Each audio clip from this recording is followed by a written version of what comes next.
Cashflow Diary Podcast, episode 150. Welcome to yet another exciting episode of the Cashflow Diary Podcast, the podcast that teaches you insider tips, tactics, and strategies for creating leverage streams of cash flow into your life. Learn from top-performing entrepreneurs, business owners, investors, and thought leaders from across the globe as they share their secrets to success.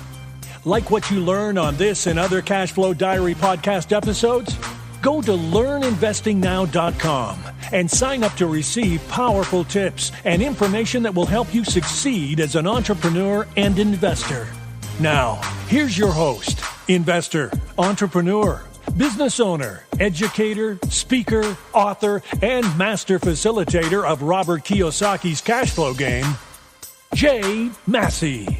All right, guys, I just wanted to say I can tell that you were listening to the episode earlier this week because you're beginning to leave the reviews and ratings on the show. Thank you. So for those of you who may have missed it, we are trying to get to 100 reviews. You get to participate, help us get to 100, and you're going to be entered into a contest to win a copy of the Cashflow board game. Now, let's be very clear. I need you to leave the written kind of review. A rating is great, and I want those, but we need the review because otherwise I don't know your name. That's how we're going to be able to know who you are, and so we can announce to everybody that you win. So everybody who enters our reviews will be entered to win. Again, we're trying to do so by July 4th of this year. So let's hope that we can all come together and actually make it. Now, I'm going to get you over to the interview. All right, and welcome to another episode of the Cashflow Diary Podcast. My name is Jay, and I'm your host, but you probably knew that already.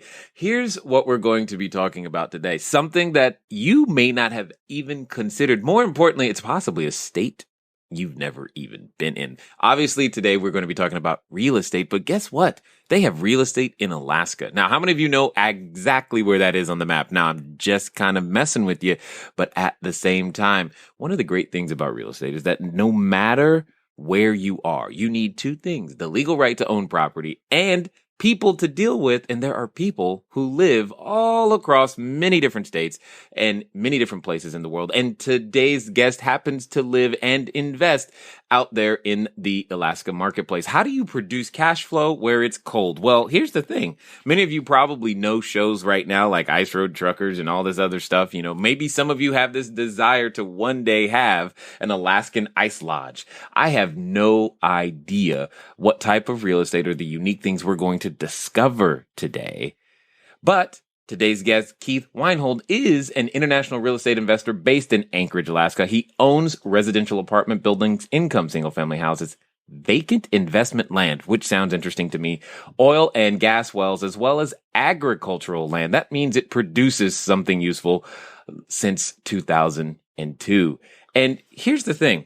Many of you know that as real estate investors, what tends to happen is that we just go out there and do stuff. And then at some point, the world finds out who we are and what we're doing, and then we start trying to share and help other people. And that's exactly what Keith is here to do. In fact, he's even started his own podcast, Get Rich Education. It's a weekly podcast, and you need to go over there and listen to that one too, because you're going to learn more, because he's got Robert Kiyosaki and Rich Dad advisors over there to listen to. And I'm going to guess that you'll learn at least one new thing.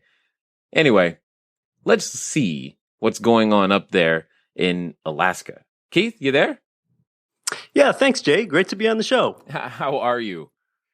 Hey, I'm feeling pretty good, and I am staying warm. Well, that was my next question, is like, how cold is it? It's actually 30 degrees Fahrenheit. It's been a pretty mild winter. I'm looking at more grass than snow outside right now. At 30 degrees, you realize at 30 degrees, there's no Californian that's like, we're not going there. That's just not it. That's not it. Okay. So let me ask the question, because a number of people I'm sure are already wondering. They know that I look at today's entrepreneurs like yesterday's superheroes, and we always have this origin story. We start somewhere. Now, you've listed a whole bunch of different things that you've invested in. I mean, apartment buildings, single family homes, vacant investment land, oil and gas and agriculture, all of these diverse things for well over a decade now. However, before you were out there providing quality real estate to people, who is Keith Weinhold? I was just a normal person that grew up in a lower middle class home in rural Pennsylvania that was really into competing in endurance sports, and I was also really into travel. So geography was always a significant interest growing up, and so was business. So with a geography interest, I traveled a lot, and one of the places I liked traveling to was Alaska. And when I visited Anchorage, Alaska, I found a city of 300,000 people where I wanted to passionately move to and live now. Yet the paradox is that I am in a huge state that has more caribou, as in reindeer, than people.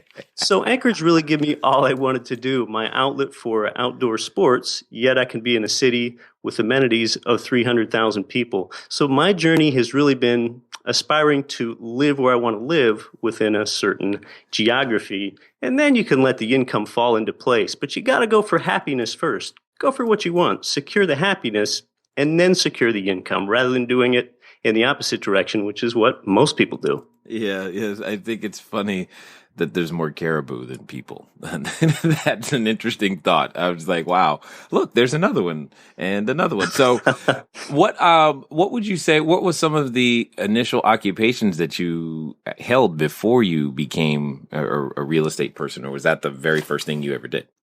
No, it's not the first thing I did. I did construction materials testing, and there's quite a bit of construction in Alaska because there's a lot of land in Alaska. This is the largest U.S. state. And then when I had a little bit of a down payment set up from that workaday job, I launched into buying my first ever property. Rather than buying a single family home or a duplex, I went with a four-plex right away. So I just used some of that W-2 income to buy a fourplex, live in one unit, and rent out the other three. And I didn't have a lot of money, Jay, but you don't need it. With a 3.5% down payment, you can control a fourplex with an FHA loan. That's a program that still exists today. Well, hold on. I just want to make sure. So you're saying you made your transition from a W-2 situation by, it sounds like you lived in one unit and rent out the other three. Is that accurate? That's how it began. Awesome. There are so many people who always ask me about, does that make sense? And I'm like, yeah, but you're like the first person I've ever talked to that actually did that. So that's pretty interesting. So what was that like living near your tenants? Because I always imagined that would be weird. It was pretty weird, and I made all of the mistakes in the beginning, Jay. I don't even know how to fix anything either. But, nice. Still, but I knew that my best and highest use probably was not to be the best faucet fixer in Midtown Anchorage anyway.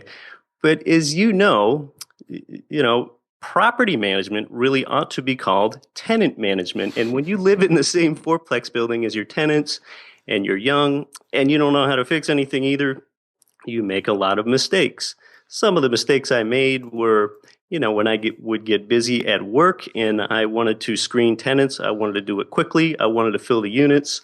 Sometimes you just have motivation to get the vacant unit occupant, and I made all kinds of bad decisions, not running credit checks. One time I rented to 3 girls because they were going to live in the unit right next to me, and their chief qualification criterion for living right next to me is that they were attractive. Well, that didn't end well.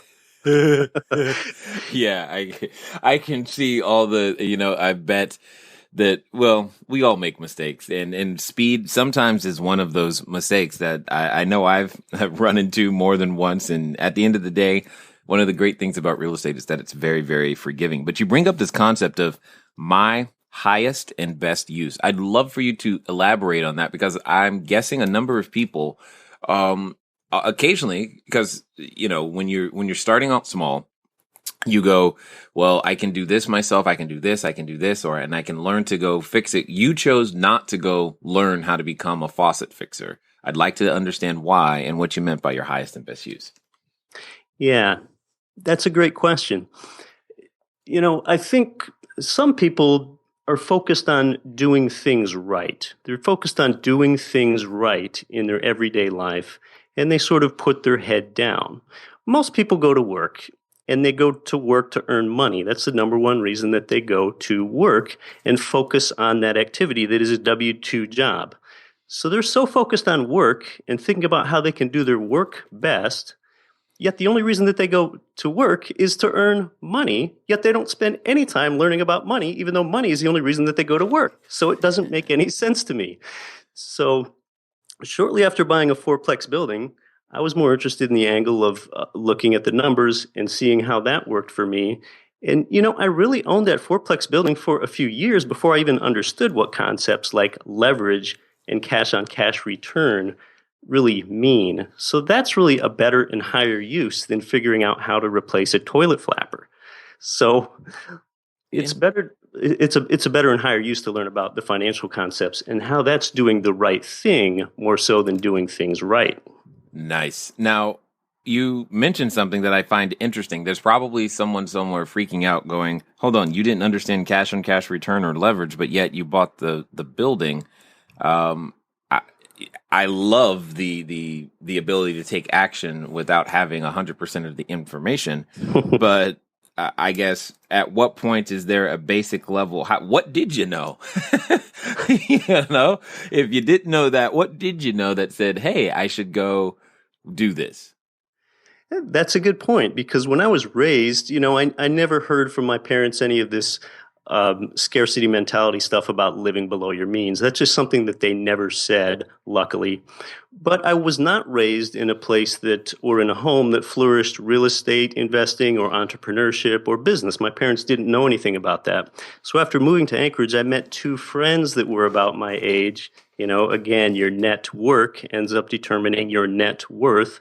And I had two friends, one that was definitely more competent than the other. And if I knew that the other could figure this out, I figured that I could figure it out as well.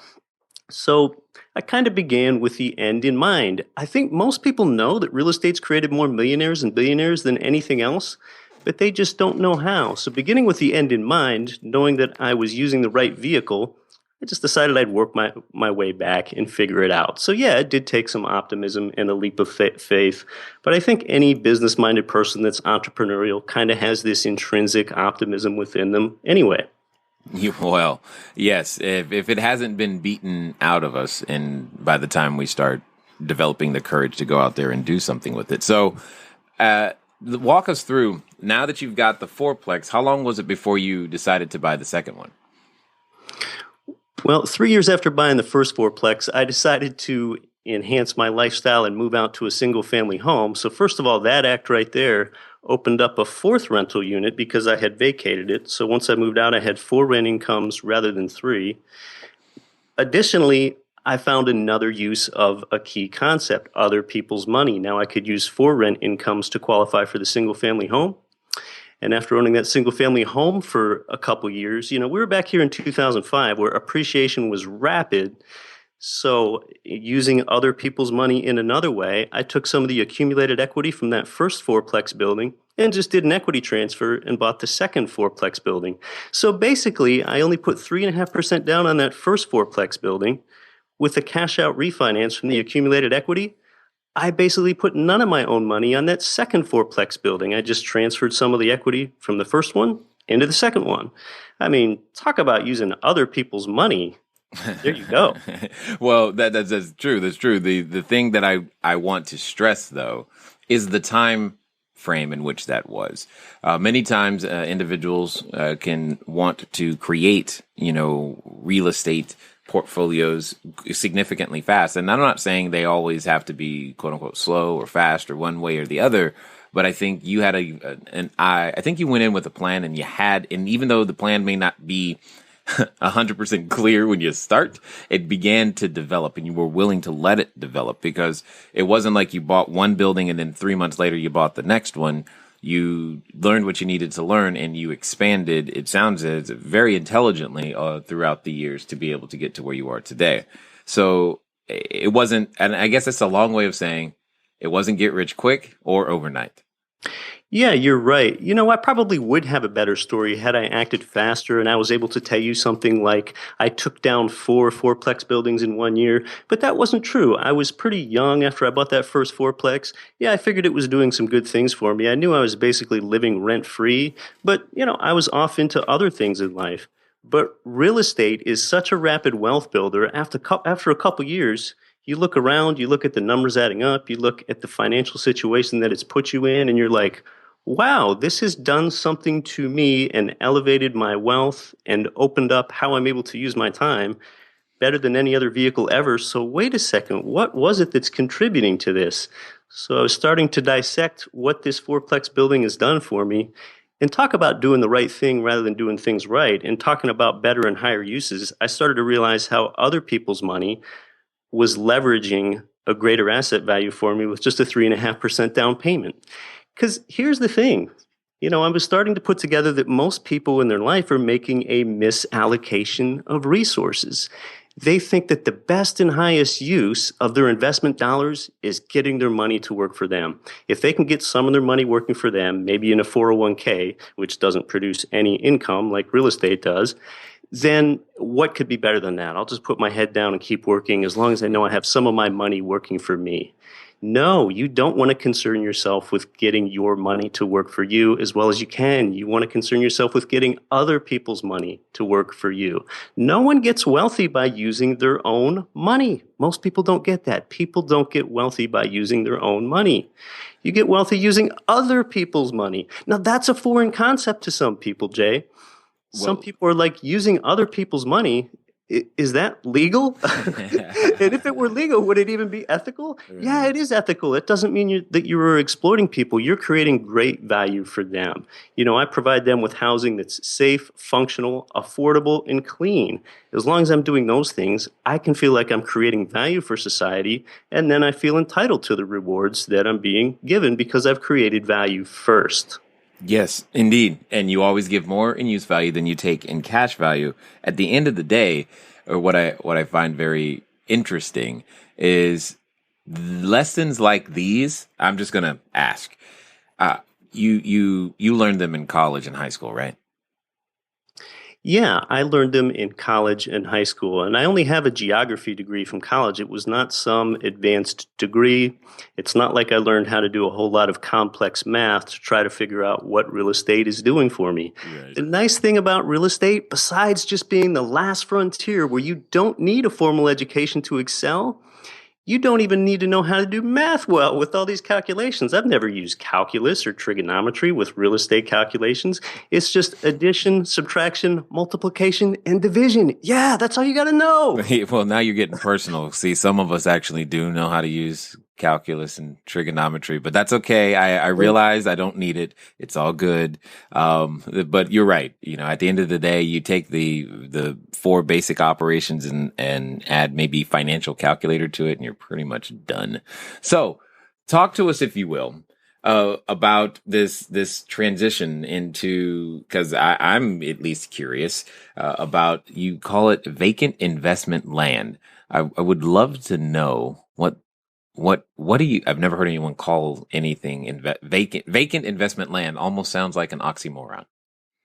Yeah, you're right. Maybe in fact, vacant, really speculative land could be a better term to use. I wouldn't call it completely speculative, though, because this land is on Ambergris Caye, Belize, a place that I think you're familiar with, and it is right the path of progress, right where they built that new road from the east side of Ambergris Caye to the west side of Ambergris Caye, Belize. And for those listeners that aren't familiar yet, Ambergris Caye, Belize was voted twice in a row as TripAdvisor's #1 island in the world. It's the only English-speaking country in Central America. It's only a 2-hour flight from major U.S. airports, and all the baby boomers are really starting to push up asset values on that island. So that's why I've called it investment land. Got it. Well, knowing that, I agree. Let's move on to oil and gas, because I don't think we've had anyone who has any experience in understanding that. But one of the things I want everybody to know is that if you've ever been in a situation where you're wondering how to get your tax money back, especially in the U.S., there's in many other jurisdictions as well, You only have to typically do one of four things. You have to provide food. If you learn to provide food to the general population, you can tend to get lots of your tax money back. Provide jobs, obviously, as an employer. Provide housing. There's many, many, many ways to do it with housing. And then providing energy. When you're owning oil and gas, that's one of the things that I know I'm personally curious about. So I would love to know what sparked or inspired that move. I mean, you're doing real estate, you've got apartments or fourplexes, single family houses, land going, and then all of a sudden you just wake up one day and say, I think oil and gas makes sense too. Yeah, that's through a private placement. So I'm basically involved in someone else's syndication where they have pooled funds together, and I am a direct investor in oil and gas wells, and those wells are in the Bakken Shale of North Dakota. And my decision for doing that is that it is a cash flow producer. It has some significant tax benefits, some of them even better than real estate, and it basically gives me some stability in case we have a down real estate market. So it is a cash flow producer, and that's probably the number one reason that I got into that. And it's also very low maintenance. Even having a property manager for my properties in different markets, sometimes you have to make asset management decisions, and I don't even need to do that with oil and gas. Yeah, so, no, not really. And let me guess, do you think there's going to be a need for oil and gas in the near future? Are you tired of letting good cash flow generating ideas go to waste? Go to cashflowdiary.com/ready to apply for a complimentary, yes, that means free, one-on-one breakthrough session. Take action now. Go to cashflowdiary.com/ready. Again, that's cashflowdiary.com/ready. Before we get back to today's episode of the Cashflow Diary podcast, your host, Jay Massey, has some important insights to share with you. All right. Have you noticed and just enjoyed the fact that real estate investing is so diverse? We're not having a land kick, but I just thought it would be interesting to kind of share some very similar things from different types of investors of all kinds. You can slice and dice this pie any way you like. Here's the thing. It's only limited by your creativity. If you're willing to go out there and apply your brain and let it flow and roll, you have a shot at coming up with a very unique strategy that could be your very own, dominate in a small little market and be able to provide significant amounts of good. So just something to think about as we continue. In the near future, yes, since that's been our fuel source for quite a long time. Yeah, there are some concerns with the lower cost of a barrel of oil for sure. Well, yeah, absolutely. Different things become important at that point. Now, agricultural land, help me understand. Like, what are you producing? Or is it like corn, wheat, strawberries, blueberries? What's the thing?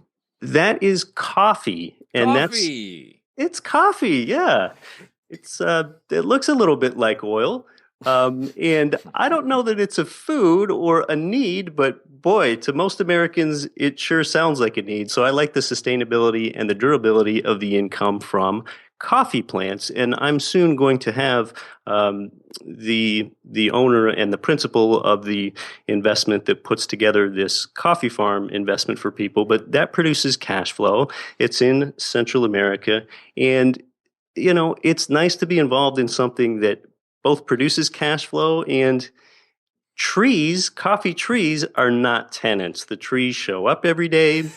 They know what to do. They don't call you with anything that's broke. They work very well. 24 hours. Well. Yeah. No labor laws. Yeah. Again, it's a little something uncorrelated with U.S. real estate. I know you're just asking me about some of the niche things, which are more interesting to talk about because they're different. But my number one thing is cash flowing United States real estate. That's where I really got to become who I am and build a lot of cash flow passively. So these other things are just different things that are uncorrelated. They're not really the core part of what I do. Well, the point I'm trying to underscore, though, is all the different ways that there are real estate plays that exist in many different marketplaces. Because one, you're already in Alaska, which for most of us is a foreign country. Yeah. Then you've got investment land in a foreign country in the Caribbean, and then you're doing the oil and gas thing over in the Bakken, and then you've got the producing land that's producing something that many of us are very familiar with, coffee, in where'd you say that was? Central America? Yeah, that's in Panama. Okay, perfect.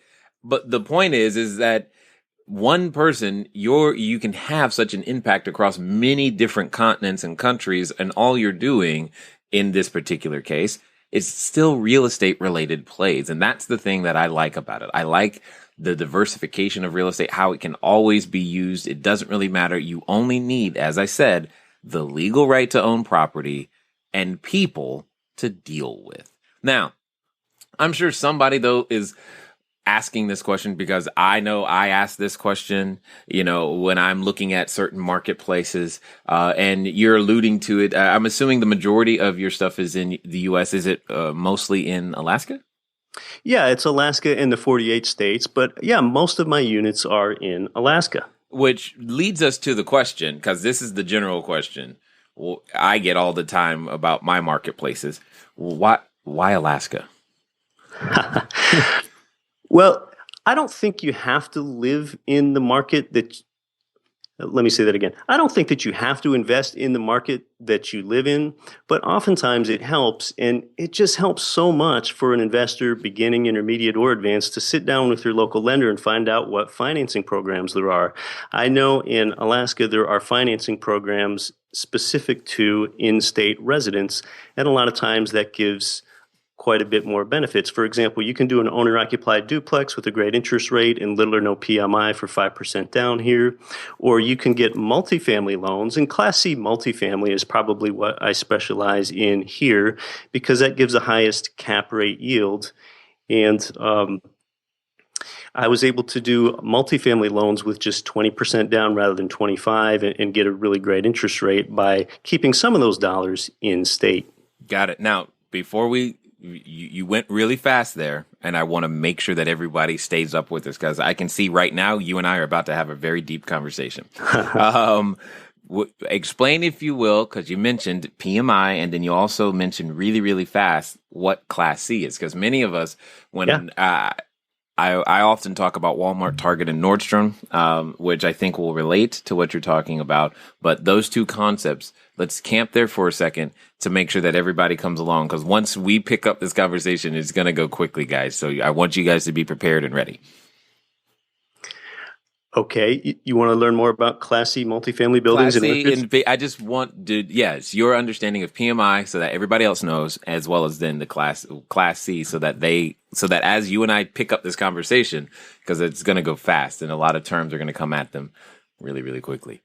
Okay, PMI, that stands for private mortgage insurance. That is basically a really annoying expense that you, the borrower, have to pay to the bank just so that you can protect them so that you don't default against them. It's an annoying expense, usually a few $100s per month.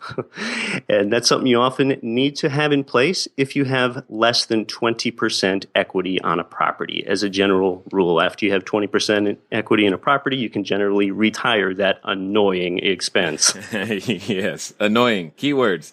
And the whole Class C concept, especially up there. That's interesting. Yeah, Class C is kind of a lesser grade of real estate. It's not a slum. I would call something slummy Class D. Class A is the best. Class A means new construction. You might have some really nice amenities like a pool and a clubhouse, sauna, and gym in new Class A property. Class B is a step down. Class B might be, everyone has definitions a little bit different, but 10 to 20-year-old properties with fewer amenities. And then Class C, which is sort of my wheelhouse, is, above something that's in a war zone, because war zones have their own tenant problems and you might not even get the rent. But Class C in this market sort of seems to be a sweet spot where you can get an 8.5 capitalization rate and durable tenants. Anchorage has a lot of jobs with durability, a lot of resource extraction jobs, and that caters to sort of a Class C tenant where you might pay $1,200 for a 2-bed, 1-bath, 900 square foot apartment. That's my niche. That's profitable, and that's sustainable. Got it. Okay, so you said $1,200 for a 900 square foot apartment. I'm over here doing math real fast because I tend to break everything down on dollars per square foot. Yeah, because that's like my thing. So that's $1.33. That's really awesome. Yeah, it is. And the property prices are a little bit higher too. So, Jay, maybe a typical Class C 12-unit building in this market would sell for about $1 million. That's the kind of that I like to buy. And it's just going to have Class C 2-bed, 1-bath units of about 900 square feet. Okay, so there's the difference. And that's got to be job-based then. Basically, your job market's got to be driving that. Yes, the job market's driving that. There's a real paradox in this huge state without a lot of people. You have over 300,000 people in Anchorage. So can you imagine living in a state where more than half that state's people live in one city? That's where we're at. So you have this geographic constraint. On the west side of Anchorage, you have water, the ocean, Cook Inlet. On the east side, you have mountains, and there's a lot of demand to live here because this is where the jobs are. So we have a land shortage in Anchorage, which is what drives those prices, which is totally paradoxical because we live in a state with more caribou than people. Okay, hold on. You said how many people in the city? There are over 300,000 residents of the city of Anchorage, Alaska. That doesn't include suburbs. Got it. And then, all right, so, and there's not enough land for you guys to live on. Yeah, which throws people for a loop because we have this giant state. The state is more than twice the size of Texas, and fewer than 1 million people live in this entire state, which is twice the size of Texas. Yet the paradox is that land shortage in Anchorage, Alaska, the biggest city. Crazy. Those are unique economic factors that are there. Now, I guess that's pretty interesting. Why? So is there no room to build? We are running out of room to build places. We do downtown. We do have a few buildings that are greater than 20 stories tall, so we do have a small skyline. But most of the city just feels like you're driving around in suburbs. So we're kind of transitioning from a plan and zoning where we need to begin building up because we cannot build out anymore. Right. And some of the things, Jay, that are driving the jobs and the desire to live here is the lifestyle is really good here. The summers are warmer than most people think, and we can talk about that some more. But with the jobs, Jay, first of all, Anchorage International Airport, this totally surprises some people. That is the second busiest cargo airport in the entire United States, second only to Memphis, where the FedEx hub is. Yeah, I knew the number one. I knew what number one was. I didn't know what number two was, but that's interesting. So then there's a significant logistics in infrastructure, I would assume, there as well. Yeah, there's a significant logistics infrastructure. There's a railroad hub here. The port of Anchorage, the seaport, is where almost 90% of the goods for this entire state come into, and that port is located in Anchorage. So again, sustainable, durable jobs. Another thing that drives job growth here is the largest oil field, not just in the United States, but in the entire North American continent, is right here in Alaska, and the corporate headquarters for that oil field extraction are here in Anchorage. So, what's the commonality here, Jay? We have the port, we have the airport, and we have an oil field. All three of those jobs are based on either resource extraction or distribution. Right. Those are the kind of jobs that cannot be easily outsourced or automated. We don't have much manufacturing here. We're not putting together circuit boards or producing something else where those jobs can be shipped off to Asia. Those jobs have to stay here, and that supports the durability of the income streams from Class C multifamily buildings. Absolutely, and that's always been my point about Memphis specifically. What you just said right there. Now, the other thing that I like that you're telling me is those jobs also can't be, you said outsourced, but I also say offshored. You can't send those jobs. There's no way to send a seaport somewhere else, or the oil is where it is. You got to come to it to get it out, and you're experiencing a land shortage. That is an amazing thought process in and of itself, especially when you're living in a state the size of we're used to saying a state the size of Texas, and we know that means something big, but it's the state the size of Alaska, and that's a completely different interesting. That has got to be interesting. So the only thing I'm not exactly fond of at this moment is your per unit cost. Simply because you're experiencing the shortage, everything is selling at a premium, is what it sounds like, which would also drive a healthy construction and building, which is something you alluded to earlier. So, which is why I thought it was interesting when you said Class C. It's like, how can you have there? It seems like they would be building so much that they would either be tearing it down and building new stuff. That would be the better play in a lot of cases. Yeah, the cost of construction is awfully high around here. So, I see. I've got multifamily buildings, mostly built in the 60s and 70s here, but the numbers still work. Just going real roughly, to give you the numbers on that 12-unit multifamily apartment building, Jay, that has a market value of $1 million here. And I told you that a 2-bed, 1-bath, 900 square foot unit is about $1,200 of rent. Yeah. 1,200 times 12 units, that's a little over $14K per month. Right. So we know a 1% rent ratio being what 1 month's rent is divided by the purchase price of a property, being 1% or more. With multifamily, you usually have to pay more in utilities. So you might want a 1.1 or a 1.2. Well, dude, that ratio right there is 1.4, 14K a monthly rent income divided by a $1 million building. Those numbers work, and property taxes are kept in check here. Another favorable thing that keeps people in Alaska is the property tax climate and the overall tax climate. Alaska is one of the few states that has no state income tax, there's no state sales tax, and there's no municipal sales tax, and property taxes are kept in check. They're about 1.25% of the value of a property each year versus a lot of Texas markets where you have a 3% property tax rate.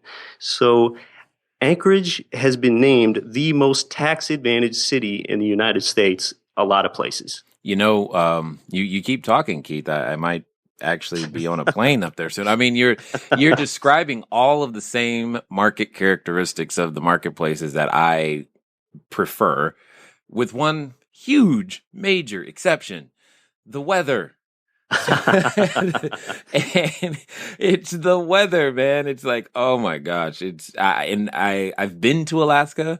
There's an Air Force base out that direction. Yeah. And, that's why I was out there. My family's all Army and Air Force and whatnot.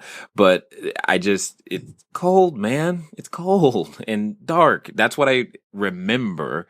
But talk to us a little bit. Why? If it wasn't for the jobs, is there any other reason to be there?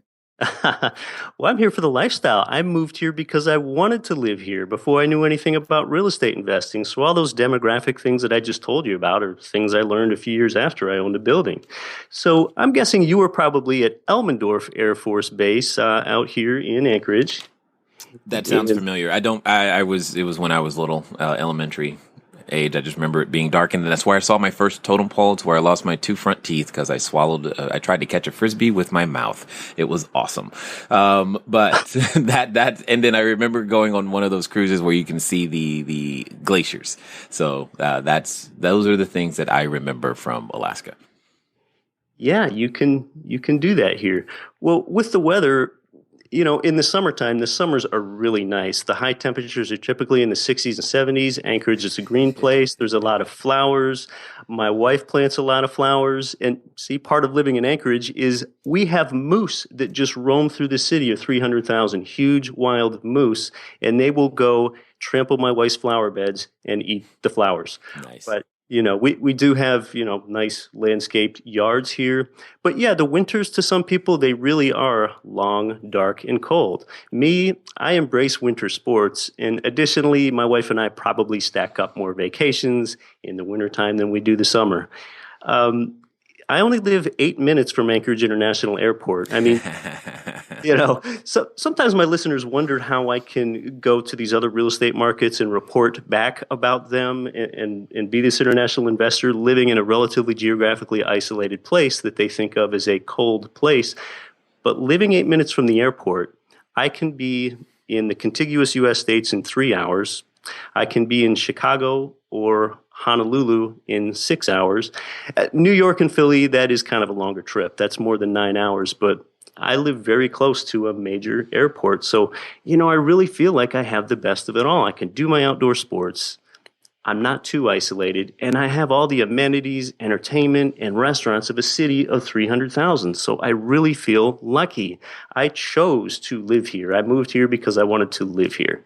Understood. And that's a great reason to great motivation, great reason to do all of those things. It's just, I hadn't considered, honestly, once I start thinking about the weather, I hadn't considered at all. But the numbers you're reporting are all within the parameters that I'm always looking for, especially the rent to price ratios. The entry price is definitely higher, but that's okay because that can be made up for with the higher rents, which is not normal. But in this particular case, with the land shortage and the kind of jobs that make sense, you guys make it work. So for those that are listening right now and possibly would like to find out more about what you've got going on, what's their best course of action at this moment? The best way for them to find me is to go to iTunes or Stitcher and check out the Get Rich Education podcast. I just tell you about investing in various real estate markets, mostly in the United States, and how you don't have to follow money in life. Most people follow a money trail in life.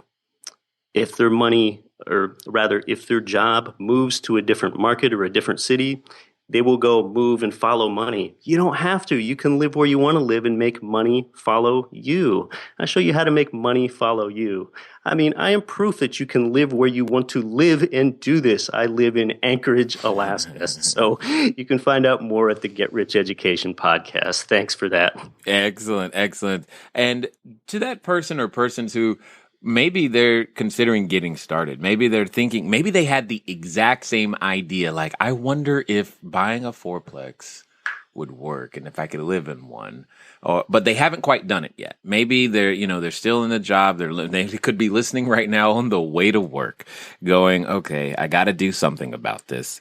But they haven't found the courage necessarily to step out like you did. What would you say to them? I would say that a four-plex is the greatest springboard to wealth for the everyday investor. With an FHA loan, you still only need to put 3.5% down, and you only have an owner-occupant requirement for 12 months. That means you only need to live there for 12 months to qualify for the financing. If you've got a wife, if you've got kids, it's a little bit more difficult to do that. And if you can't swing that at all for 12 months, I understand. But it's only 12 months of your life. And then when you move out, you vacated one of those units, you have 4 rent incomes in, and then you can really use those incomes to qualify for a better home while you're enjoying the cash flow and the leverage from the fourplex. So look into that. Indeed. Well, Keith, I definitely appreciate the time that you've taken here to invest with us at the Cashflow Diary. And we definitely wish that you stay warm and continue to do the things that you're out there doing. Thanks for being here today. That's been fun, Jay. Thank you. All right, ladies and gentlemen, you know what time it is. It's time for you to move at the speed of instruction. You know what? Maybe today it's time for you to get on a plane and go to Alaska, go say hi to Keith and figure out exactly what Alaska's got going on, because I think we all learned some things today. But definitely check out his podcast at Get Rich Education. Just go to iTunes, type it in, get started, and listen and learn, because understanding what's going on in various marketplaces will help you become a bigger, better, badder, well-rounded investor. It's been fun talking to you guys today. I look forward to talking to you soon. Until next time.